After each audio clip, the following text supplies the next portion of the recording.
अभिक्रियाओं को कुछ इस प्रकार लिखते हैं।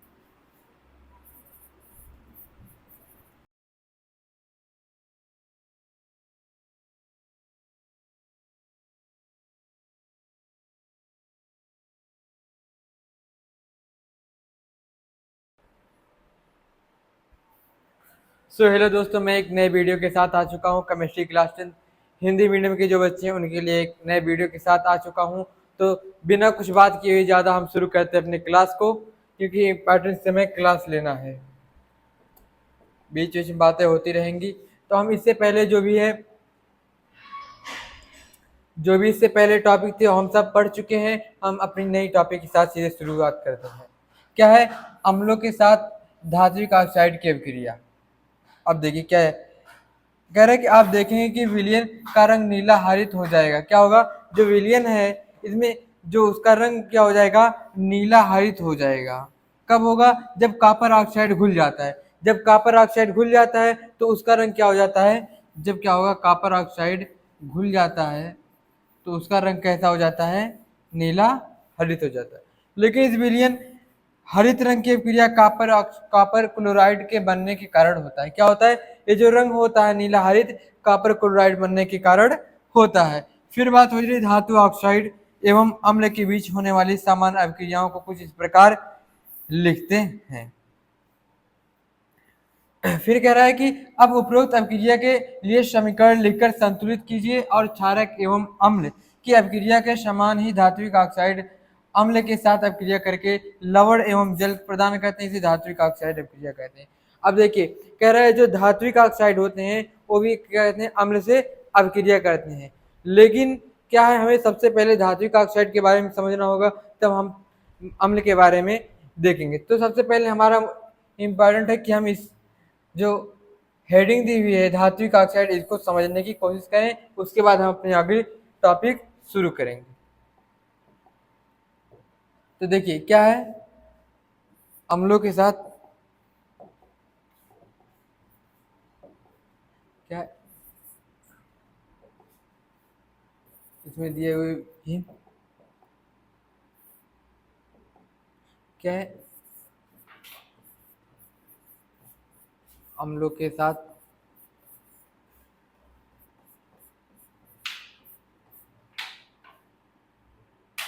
अम्लों के साथ धात्विक ऑक्साइड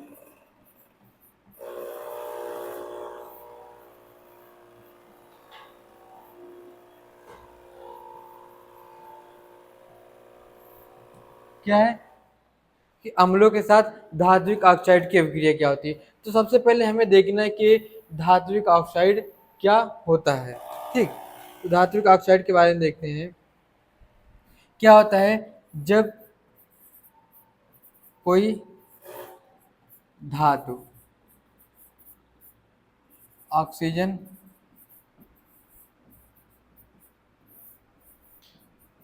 से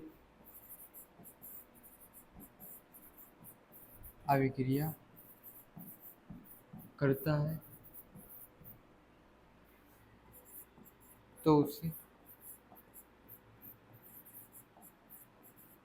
धात्विक ऑक्साइड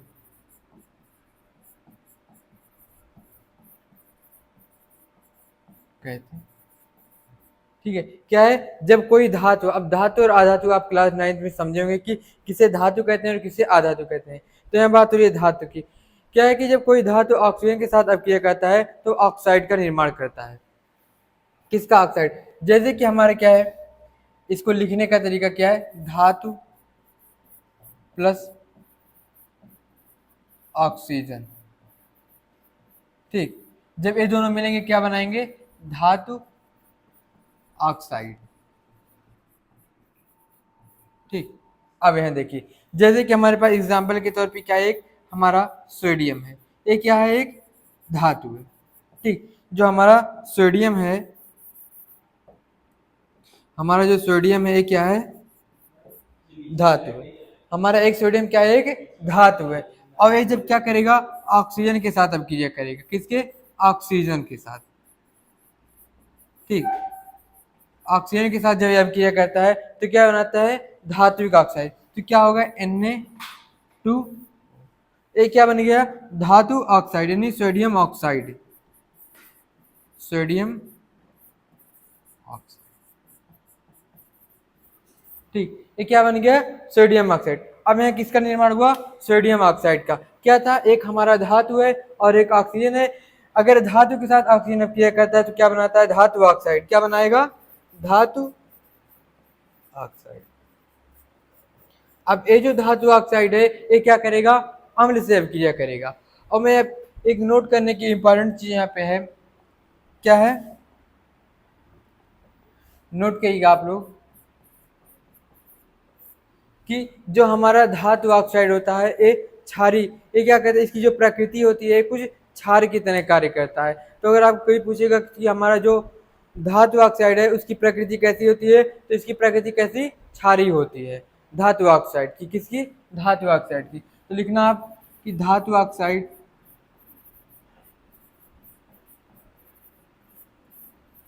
की प्रकृति कैसी होती है, क्षारी होती है, क्षारी होती।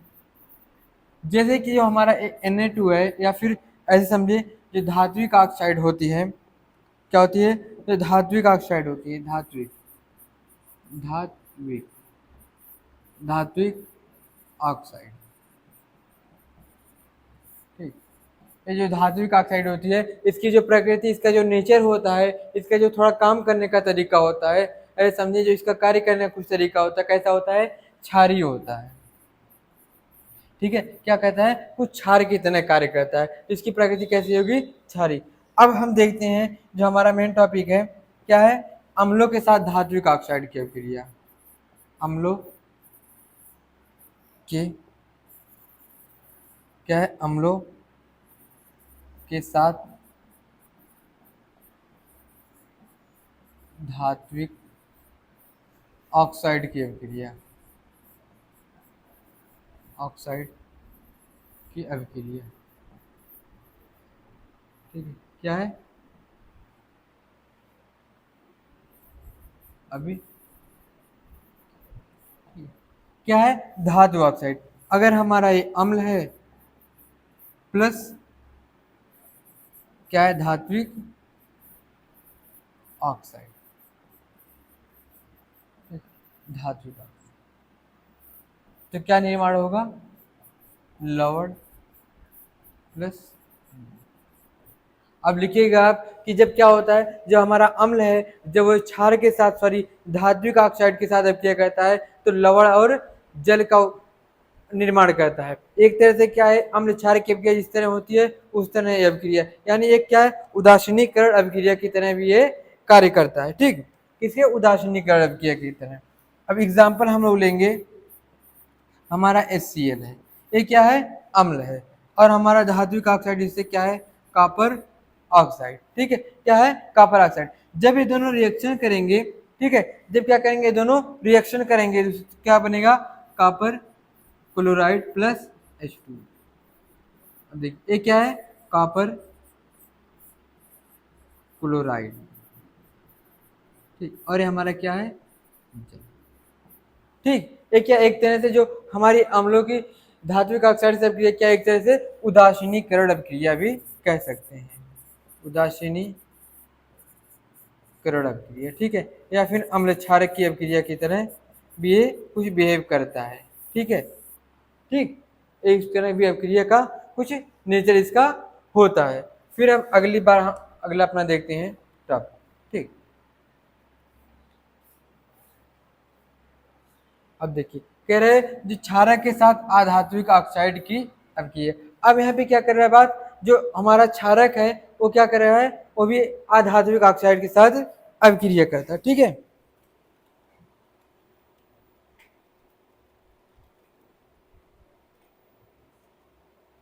क्या करता है, क्षारक के साथ। ठीक, अब देख कह रहा है हमारा जो कार्बन डाइऑक्साइड है, क्या है, जो कार्बन डाइऑक्साइड है, कार्बन डाइऑक्साइड, कैल्शियम हाइड्रोक्साइड, ये चूने का पानी, इनके बीच हुई अभिक्रिया देखिए। ठीक है, क्या है, कार्बन डाइऑक्साइड कैल्शियम हाइड्रोक्साइड, इनके बीच की अभिक्रिया देखिए, कैल्शियम हाइड्रोक्साइड जो एक क्षारक है, जो कैल्शियम हाइड्रोक्साइड है, कैल्शियम हाइड्रोक्साइड ये क्या है, एक क्षारक है, इसके बारे में बताऊंगा अभी आपको आगे, ठीक।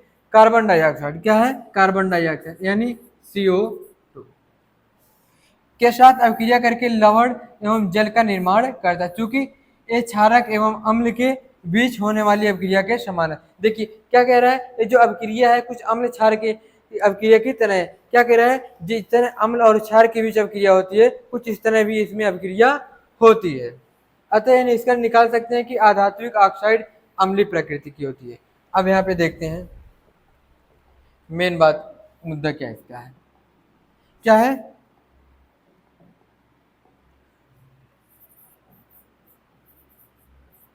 आधात्विक ऑक्साइड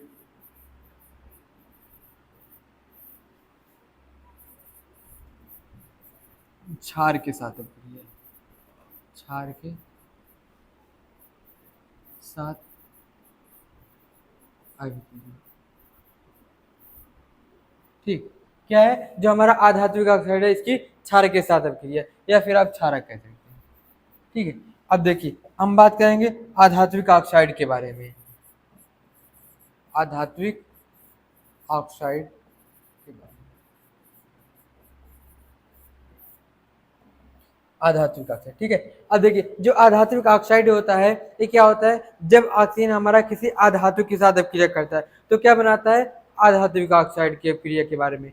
तो आपको मालूम होगा कि आधातु कौन से होते हैं, धातु। अगर आपको नहीं मालूम थोड़ा आप देख सकते हैं, क्योंकि 9th क्लास में आपने जरूर पढ़ा होगा।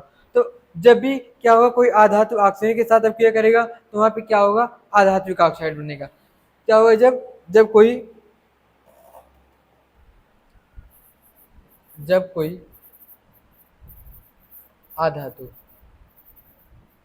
आधातु ऑक्सीजन के साथ अभिक्रिया करता है, ऑक्सीजन के साथ अभिक्रिया करता है,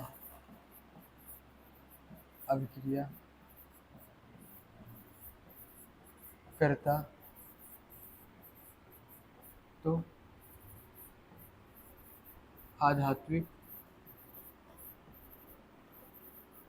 ऑक्साइड क्या कहता है, बनाता है, ठीक है, बनाता। जब क्या कहता है, जब कोई आधात्विक ऑक्साइड ऑक्सीजन के, कोई आधातु ऑक्सीजन के साथ अभिक्रिया करता है तो क्या करता है, एक आधात्विक ऑक्साइड बनाता है। जैसे कि क्या है, कोई आधातु है, ठीक है, कोई आधातु है और उसके साथ ऑक्सीजन के साथ क्या कर रहा है, अभिक्रिया कर रहा है, किसके, ऑक्सीजन के साथ, ठीक है, ऑक्सीजन के साथ अभिक्रिया कर रहा है। अब ये जो रिएक्शन होने के बाद बनेगा, उसके बाद क्या बनेगा, आधात्विक ऑक्साइड, ठीक, ठीक है, आधात्विक ऑक्साइड। जैसे कि हम लोग के पास एग्जांपल क्या दिया था, कार्बन प्लस O2, ये जो हमारा है क्या, एक आधातु है, और आप ये जान रहे क्या है, ऑक्सीजन, ठीक है, ये क्या है, ऑक्सीजन। जब ये दोनों रिएक्शन कर रहे हैं तो क्या बना रहे हैं, CO2, क्या, कार्बन डाइऑक्साइड। ये क्या है, कार्बन डाइऑक्साइड, उसी के साथ क्या है, एक आधातु है, आधात्विक, सॉरी क्या है, आधात्विक ऑक्साइड, क्या है, आधात्विक ऑक्साइड,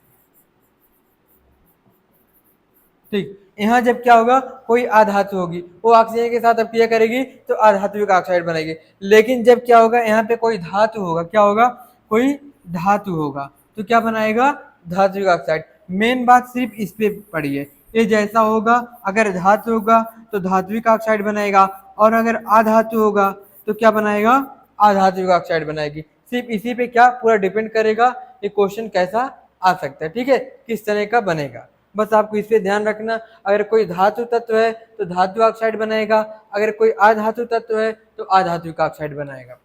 फिर आगे देखते हैं, अब क्या है, अब बात क्या पड़ रही है, आधात्विक ऑक्साइड, ठीक, क्या थी, आधात्विक ऑक्साइड क्षारक के साथ, ठीक। क्षारक के साथ अभिक्रिया। ठीक है, अब देखिए क्या जो हमारा आधात्विक ऑक्साइड है क्षारक के साथ अभिक्रिया। अब आपको मालूम है कि क्षार या क्षारक क्या होता है, ठीक है, आपको मालूम है। लेकिन जो हमारा आधात्विक ऑक्साइड है यहाँ पे क्या करेगा, कुछ अम्लीय की तरह अपना प्रकृति दिखाए, कुछ अम्लीय की तरह अपना काम करेगा, कुछ अम्ल की तरह इसका नेचर होगा। तो जब अम्ल और क्षार मिलेगा तो आपको मालूम है क्या लवण और जल बनता है। ठीक है, और क्या कैसे अभिक्रिया, उदासीनीकरण अभिक्रिया। तो क्या हो जाएगी, एक तरह उदासीनीकरण अभिक्रिया आधात्विक ऑक्साइड के साथ किसकी, क्षारक के साथ अभिक्रिया। तो क्या होता है, जब जब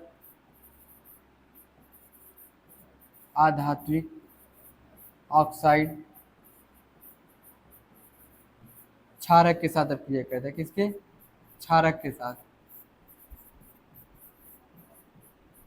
क्षारक के साथ अभिक्रिया करता है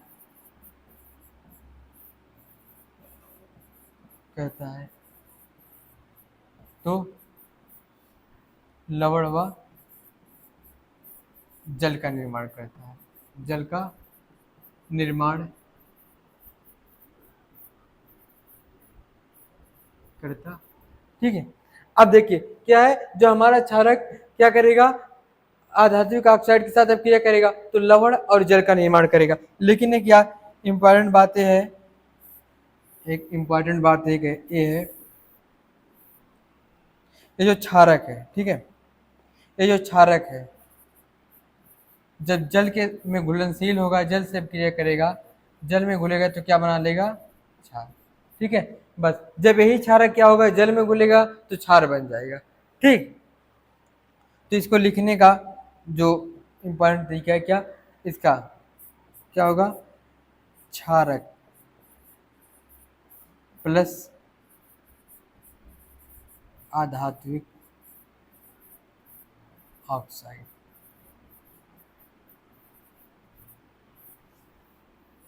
जब ये रिएक्शन करेगा क्या बनेगा, लवण बनेगा और क्या बनेगा, जल, यानी पानी। अब देखिए उदाहरण की अगर बात करें, किसकी, उदाहरण की बात, तो उदाहरण इसमें दिया हुआ था, उसी उदाहरण को लेने की क्या था, कार्बन डाइऑक्साइड एवं कैल्शियम हाइड्रोक्साइड। क्या था, कार्बन डाइऑक्साइड, कैल्शियम हाइड्रोक्साइड, और क्या था, कार्बन डाइऑक्साइड। जब ये रिएक्शन करेगा, ठीक है, जब ये रिएक्शन करेगा तो क्या बनेगा, कैल्शियम कार्बोनेट प्लस H, ठीक है, क्या बनेगा, कैल्शियम कार्बोनेट H2O। ठीक, बस आपको ही रखना है यार। जब ये करे क्या, अब देखिए यहाँ भी वही बात पड़ रही है, क्या उदासीनीकरण अभिक्रिया के बारे में ही कुछ बिहेवियर भी कर रहा है। एक साथ आगे बढ़ने की कोशिश करते हैं, जितने भी क्रियाकलाप उसको हम आगे देखेंगे।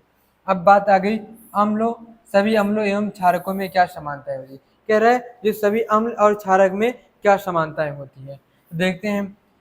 कह रहा है कि हमने देखा कि सभी अम्लों में समान रासायनिक गुणधर्म होते हैं। गुणधर्म जैसे कि अम्ल की क्या थी, धातु के साथ अभिक्रिया थी, अधातु के साथ अभिक्रिया थी, कार्बोनेट के साथ अभिक्रिया थी, हाइड्रोकार्बोनेट से अभिक्रिया थी, एक तरह से क्या है, प्रकार। ठीक है, फिर कह रहा है गुणधर्मों में समानता क्यों होती है, कि गुणधर्मों में समानता क्यों होती है, इसके बारे में।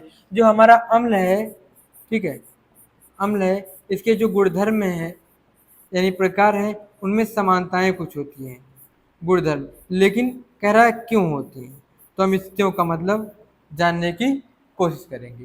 कह रहा हमने क्रियाकलाप 2.3 में देखा कि धातु के साथ अभिक्रिया करने पर सभी अम्ल हाइड्रोजन गैस उत्पन्न करते हैं। अभी हमने पिछले लेक्चर में देखा कि जो हमारे अम्ल है, जो क्या है, हमारे अम्ल है, वो हाइड्रोजन के साथ जब अभिक्रिया कर रहे हैं, सही, जब हमारे अम्ल धातु के साथ अभिक्रिया कर रहे हैं तो क्या दे रहे हैं, हाइड्रोजन गैस निकल रही है। एक तो लवण बन रहा है, लेकिन क्या कर रहा है, उसके साथ एक हाइड्रोजन गैस निकले। जितने भी अम्ल के साथ हम अभिक्रिया करा रहे हैं उस समय पे, तो क्या एक हमारी हाइड्रोजन गैस निकल रही है। तो इससे पता चलता है कि सभी अम्लों में हाइड्रोजन होता है। आइए एक क्रियाकलाप के माध्यम से हम जांच करें कि हाइड्रोजन युक्त सभी यौगिक अम्लीय होते हैं। अब देखिए क्या कह रहे हैं, एक क्वेश्चन यहाँ ये बनेगा, इंपॉर्टेंट क्वेश्चन है, क्या कह रहा है क्या हाइड्रोजन युक्त सभी यौगिक अम्लीय होते हैं। क्या कह रहा है, देखिए क्वेश्चन बड़े ध्यान देखिएगा। एक प्रश्न है, प्रश्न क्या सभी हाइड्रोजन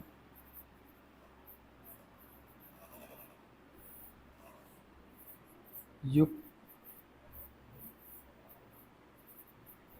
सभी हाइड्रोजन युक्त सभी यौगिक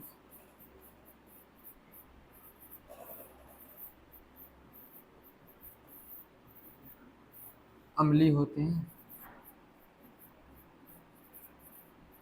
कह रहा है क्या सभी हाइड्रोजन युक्त यौगिक सभी अम्लीय होते हैं। तो हम लोग बात पहले करते हैं कि नहीं, ठीक है, नहीं। तो हमने पढ़ी थी अम्ल की परिभाषा, क्या पढ़ी थी कि जो अम्ल होते हैं वो हाइड्रोजन आयन देते हैं, यानी H+ आयन देते हैं, वही क्या होंगे, अम्लीय होंगे। अगर जो H+ आयन नहीं देगा वो अम्लीय बिल्कुल नहीं होगा। हमने बात यही पढ़ी थी, ठीक है, तो आपको याद होगा, ठीक है। अब देखिए हम लोग यहाँ एक हाइड्रोजन युक्त यौगिक लेते हैं, जैसे कि हमारे पास क्या है, ग्लूकोज है C6H12O6, एक क्या है, एक हमारा हाइड्रोजन युक्त यौगिक, या फिर आप इसको कह सकते हैं क्या है, कार्बनिक अम्ल, ठीक है, कार्बनिक अम्ल। क्यों, क्योंकि इसके अंदर कार्बन है। या फिर आप कह सकते हैं हाइड्रोजन युक्त यौगिक, क्या कह सकते हैं, हाइड्रोजन युक्त, ठीक है। कार्बन इसलिए अम्लीय, कार्बनिक यौगिक भी कह सकते हैं, और क्या है, कार्बनिक यौगिक है, थोड़ा जल्दी, ठीक है, कार्बनिक यौगिक। और क्या है, अब देखिए अगर मैं इस ग्लूकोज को, क्या है, एक ग्लूकोज का सूत्र है, ठीक है, ये क्या है, ग्लूकोज। अब इस ग्लूकोज को अगर जल के अंदर घोला जाए, क्या ये H+ आयन देगा, तो बिल्कुल नहीं देगा। तो ये बिल्कुल नहीं कहा जाता है। क्या सभी हाइड्रोजन युक्त यौगिक अम्लीय हो सकते हैं, तो नहीं हो सकते हैं। हमें किससे मालूम चला, कुछ इससे मालूम चला कि जो हमारा ग्लूकोज है, अगर इसमें क्या करें, पानी के अंदर घोला जाए, तो क्या होगा, ये हाइड्रोजन H+ आयन नहीं देगा, ठीक, हमें इससे मालूम चल रहा है कि ये क्या H+ आयन नहीं देंगे। या फिर हमारा क्या हो गया, एल्कोहल C2H5OH, ये भी क्या एक हाइड्रोजन युक्त यौगिक है, ये भी क्या करेगा, H+ आयन नहीं देगा, तो ये भी क्या है, अम्ल नहीं हो सकता। अम्ल वो होंगे जो H+ आयन देंगे, वही अम्ल होंगे। तो हम ऐसा नहीं कह सकते कि जितने भी हाइड्रोजन युक्त यौगिक हैं वो सभी अम्लीय होंगे, ठीक। तो आपको समझ में आया होगा, ऐसा बिल्कुल नहीं। देखिए हमारे पास एक क्रियाकलाप दिया हुआ, ठीक है, एक क्रियाकलाप दिया हुआ, क्या है कि आप एक मग ले, ठीक है, उसके अंदर क्या करें, कोई रबड़ की चीज लगा दें जिससे क्या हो, करंट ना आए। फिर क्या करें, उसे तन्वीकृत अम्लीय विलयन कील, क्या करें, एक कोई ऐसे ले रबड़, उसके अंदर क्या करें, 2 कील लगा दें, ठीक है, 2 कील लगा दें।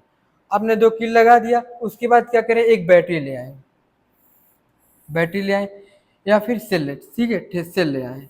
अब देखिए सेल कुछ इस तरह होता है, इधर क्या माइनस होता है, इधर प्लस, ठीक है। अब इसको क्या करें, उस 2 कील से तावे की जो भी तार है आप इसके अंदर लगा दें। लगाने के बाद क्या करेंगे, इसके अंदर कोई क्या करें, तनिकृत अम्ल, कोई भी अम्ल डालें, जैसे कि HCl डालने पर, ठीक है। जब HCl इसको डालेंगे तो क्या होगा, अम्ल के अंदर, जब पानी के अंदर इस HCl को डालेंगे, इसकी इस जो बना हुआ है, ठीक है, इस जल में अम्ल का विद्युत चालन करता है, ठीक है, जल क्या करता है, विद्युत का चालन करता है। लेकिन अब देखने की आप बात यह है कि आप कोई एक जग लें, ठीक है, उसमें क्या करें, एक रबड़ लगा दें, ठीक है, कुछ रबड़ का कारक लगा दें, उसमें 2 कील लगा दें। 2 कील लगाने के बाद इन दोनों तार को क्या करें, एक कोई सेल या बैटरी से क्या करें, ऊपर लगा दें, और एक छोटी सी क्या करें, बल्ब लगा दें, ठीक है। आपने क्या किया, इतना काम कर दिया। एक मग लगाया, उसके अंदर एक रबड़ की कारक, उसके अंदर 2 कील लगाई, और उस कील क्या किया, बैटरी के अंदर जोड़ दिया, प्लस और माइनस। अब क्या करेंगे, आप मान लीजिए कि HCl यानी हाइड्रोजन क्लोराइड डाल दिया, ठीक है, एक लिक्विड था जो अम्ल था वो डाल दिया, और डालने के बाद क्या करेंगे, H+ और Cl-, तो H+ क्या होगा, ऋणात्मक की तरफ जाएगा, और Cl माइनस क्या होगा, प्लस की तरफ जाएगा, जिससे क्या होगा, विद्युत धारा इसमें प्रवाह होने लगी। तो क्या होगा, अम्ल कैसे मालूम चलेगा, जब भी अम्ल कोई अम्ल होगा उसके अंदर विद्युत धारा प्रवाहित होगी, जिससे मालूम चलेगा कि ये अम्ल है। अब देखिए, जब किसी विलयन में विद्युत धारा प्रवाहित होगी, धारा प्रवाहित होगी, तो मालूम चल जाएगा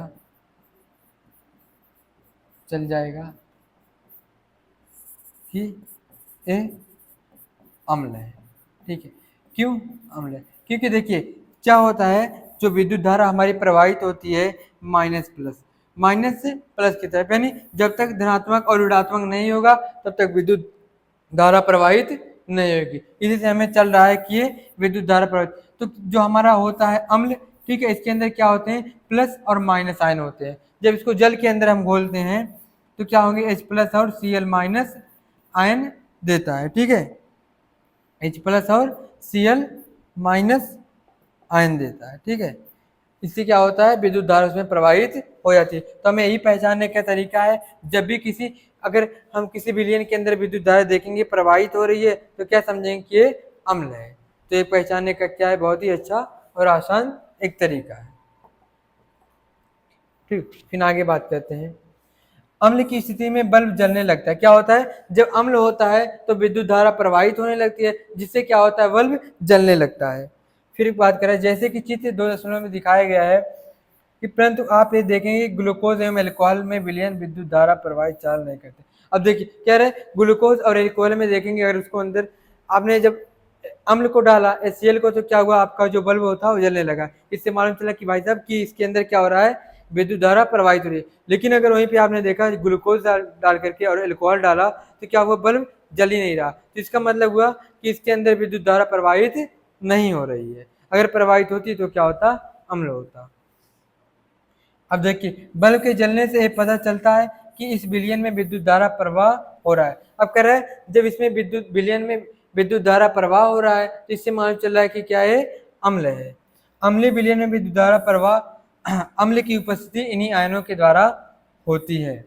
ठीक है, इन्हीं आयनों के द्वारा होती है। अब देखिए, अगर हमारे पास H प्लस आयन है तथा ऋण आयन, देखिए जैसे HCl है, इसके अंदर Cl माइनस क्या है, ऋण है, और H प्लस क्या है, धनात्मक। HNO3 के अंदर प्लस H है, NO3 क्या है, माइनस है। CH3OH, इसके अंदर क्या है, CH3O क्या है, माइनस है, और H प्लस है। H2SO4 के अंदर H प्लस है, SO4 माइनस है। चूंकि अम्ल की उपस्थिति में धनायन H प्लस है, इससे ज्ञात होता है कि अम्ल विलयन में हाइड्रोजन आयन होता उत्पन्न करता है, इसी कारण उनका गुणधर्म अम्लीय होता है। अब देखिए ये क्या है, जितने भी अम्ल है, यहाँ पे जितने भी अम्ल दिए हुए हैं, चाहे HCl हो, H2SO4 हो, HNO3 हो, CH3COH हो, जितने भी अम्ल हैं और भी बहुत से अम्ल हैं, इन सब के अंदर क्या हो रहा है, H प्लस आयन हो रहा है, इसलिए इनके गुणधर्म समान है। ठीक है, इनके गुणधर्म समान है। ठीक, फिर आगे देते हैं, जैसे कि सोडियम हाइड्रोक्साइड, कैल्शियम हाइड्रोक्साइड, इनके अंदर क्या होंगे, H प्लस आयन नहीं होंगे, इसलिए इनके गुणधर्म समान नहीं होंगे। अब बात करते हैं, इसी के साथ हम अपना लेक्चर खत्म करते हैं, फिर अगली क्लास में मिलते हैं। तो थैंक यू दोस्तों।